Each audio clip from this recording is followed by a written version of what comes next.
আবারও ইসরায়েলে হামলা করেছে ইয়েমেনের প্রতিরোধ যোদ্ধা হুতি। দ্রুতগতির ব্যালিস্টিক মিসাইল দিয়ে রোববার সকালে এই হামলা করা হয়। ইসরায়েলের সংবাদ মাধ্যম টাইমস অফ ইসরায়েল এই তথ্য জানিয়েছে। গাজায় নতুন করে আগ্রাসন শুরুর পর ইসরায়েলে এর পঞ্চমবারের মতো মিসাইল হামলা। অন্যদিকে ইসরায়েলে থাকা মার্কিনীদের জন্য সতর্কবার্তা জারি করেছে আমেরিকা। এদিকে মিসাইল হামলার পর হতাহত ও ক্ষয়ক্ষতির ব্যাপারে কোনো তথ্য প্রকাশ করেনি টাইমস অফ ইসরায়েল। তবে সংবাদ মাধ্যমটির প্রতিবেদনে বলা হচ্ছে, হামলার জেরে মধ্য ইসরায়েলে সাইরেন বেজে ওঠে। ইসরায়েলি সামরিক বাহিনী আইডিএফ দাবি করেছে, ইসরায়েলে প্রবেশের আগেই মিসাইলগুলো ভূপাতিত করা হয়েছে।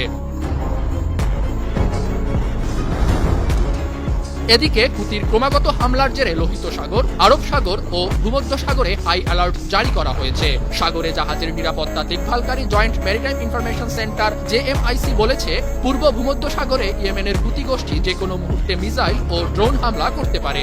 গেল 12 মার্চ মার্কিন ও ইসরায়েলি জাহাজে আবারও হামলা শুরুর হুমকি দিয়েছিল হুতি।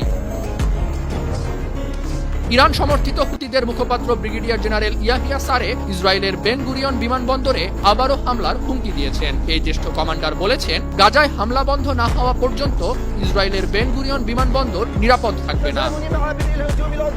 এদিকে মধ্যপ্রাচ্যে নতুন করে আরও একটি যুদ্ধজাহাজ মোতায়েনের নির্দেশ দিয়েছে মার্কিন প্রতিরক্ষা মন্ত্রী পিট হেগসেথ। এই নির্দেশের পর ইউএসএস কার্ল ভিনসন নামের যুদ্ধজাহাজটি প্রশান্ত মহাসাগর থেকে মধ্যপ্রাচ্যের দিকে যাত্রা শুরু করেছে। মার্কিন রণতরী হ্যারি এস ট্রুম্যানের পাশাপাশি ইউএসএস কার্ল ভিনসন মধ্যপ্রাচ্যে যুক্তরাষ্ট্র ও দেশটির মিত্রদের নিরাপত্তা নিশ্চিত করবে। এদিকে মধ্যপ্রাচ্যে যুক্তরাষ্ট্রের সামরিক উপস্থিতি বাড়ানোর পর পারস্য উপসাগরে নতুন একটি ভূগর্ভস্থ মিসাইল ভান্ডার সামনে এনেছে ইরান। ইরানের রেভলিউশনারি গার্ডের নৌবাহিনীর কমান্ডার আলী রেজা তাংসরি হুঁশিয়ারি দিয়ে বলেছেন, শত্রুরা বোকামি করলে তাদেরকে দোজখের গভীরে নিক্ষেপ করা হবে।